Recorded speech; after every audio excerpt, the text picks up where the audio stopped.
Hey, what's up? I'm Kylie and welcome to my channel. So this is what I call living the life. This is me, and that's the husband.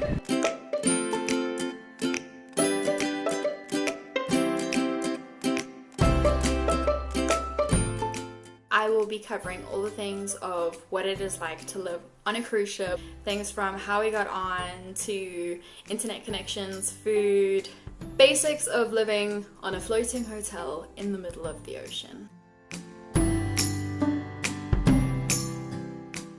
So for starters, this was supposed to go up weeks ago, but my sister had a baby, my brother's getting married, everything's super crazy, and I'm actually super excited. Anyways, now that you know that, next thing you need to know is my husband and I are musicians on a cruise ship. Don't wanna hear about it. Every single one has got a story to tell. We spent most of last year on a cruise ship. We had spent a large amount of time researching, emailing, and literally driving to cruise ship offices to find out how do we get on the ship. Most positions you can literally just go to whichever cruise line and it says careers at the very bottom of the page. You click on there, scroll, and you'll either find the position is available or it's not. And if it is, you apply. If it's not, tough luck. Keep looking. For musicians, on the other hand, you can't just have a certificate and then ta-da, you're a good musician. It's like, can you actually perform? So we had to go through an agency. So it took us a while to find the agency, but once we were in contact with the agency, it just went boom, and we were on a ship. There is a lot of paperwork, so prepare yourself for that. They're probably gonna ask you questions. They're probably also gonna ask you to perform for a few minutes. So when we got there, we only performed for 5 minutes, and then we got asked 3 questions. It was, why do you want to do this? If you could visit anywhere in the world, where would you go? And most embarrassing moments on stage. That was it. No amount of Googling, blogs, or vlogs are going to prepare you for what you're going to embark on. I Googled the crap out of everything, what to expect, what we were going to be eating, what to pack, and we still were not prepared at all. We still packed wrong. First 2 weeks that you're on board, you're basically just being hit with every type of training possible. It's safety trainings, it's sexual harassment, it's conflict management, crowd control, it's everything that you can think of, they cover it.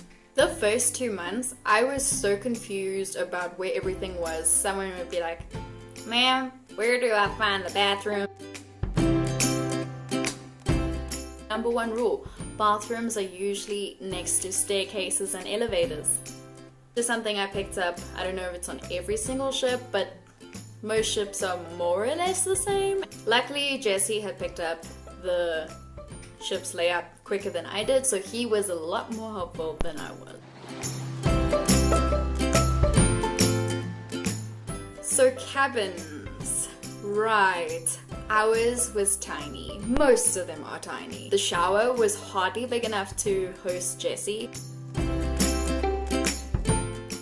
The bed, yeah, we shared a cabin, but on single bunk beds, so we put our mattresses on the floor side by side. Luckily, the floor was just big enough to do that with. And that's where we slept. At the ports, there's always a place where you can buy something, so rather pack too little than too much. You should get a packing list of like general what you should be wearing around the ship. The ship literally never ever sleeps. So if you're one of those people that need silence, honey, it ain't gonna happen.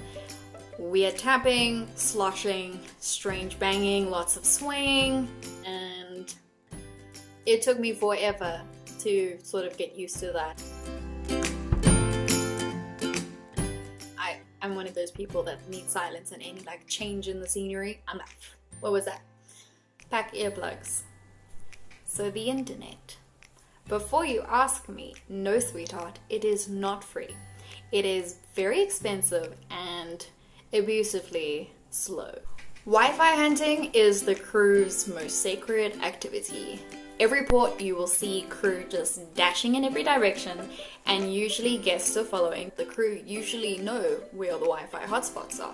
Problem with that is the guests want to post about their holidays, and so they choke the Wi-Fi just like they do on the ship. So instead of frustrating ourselves, we would use home port days as the days that we would do our real calling back home. We would buy a 24-hour social package where we could do WhatsApps, Instagram, and Facebook messaging and stuff like that. We didn't spend most of our contract focusing on Wi-Fi, which was great because it gave us a chance to actually experience the islands.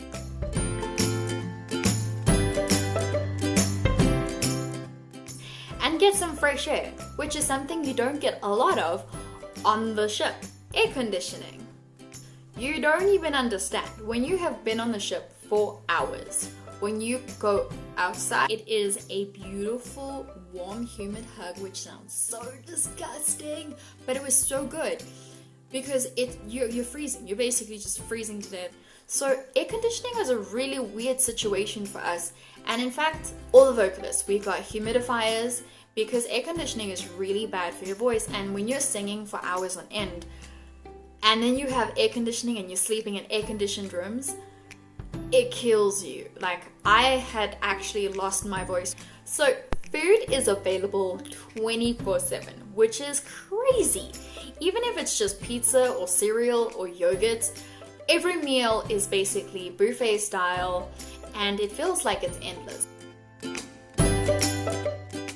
They have a station which is usually the cooked foods, and they have another station which is raw vegetables, nuts and berries, build your own salad vibe. If you have like a gluten allergy, you're probably going to struggle a little bit on the ship. They do have a lot of vegetable options and fruits. There's a lot of people on the ship to cater for. On the ship that we were on, there was 1,300 crew, more or less. There's also restaurants, and you are allowed to go to it as crew members, but only during certain hours, and if you have certain guest privileges.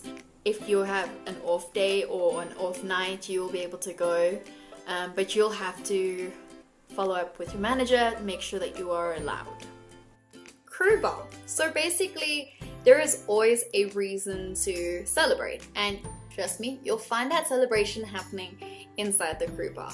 Alcohol is crazy cheap for crew members in the crew bar. I don't know what it is for every single ship, but there is a limit. They also do random alcohol tests, and they also do random drug tests. Basically, just be responsible. It's a ship floating in the middle of the ocean. Anything can happen, and you need to be mentally capable of directing people, because at the end of the day, you are responsible for other people's lives. Whether you're in the entertainment department, a waitress, or part of security, you are responsible for people's lives when something is going down.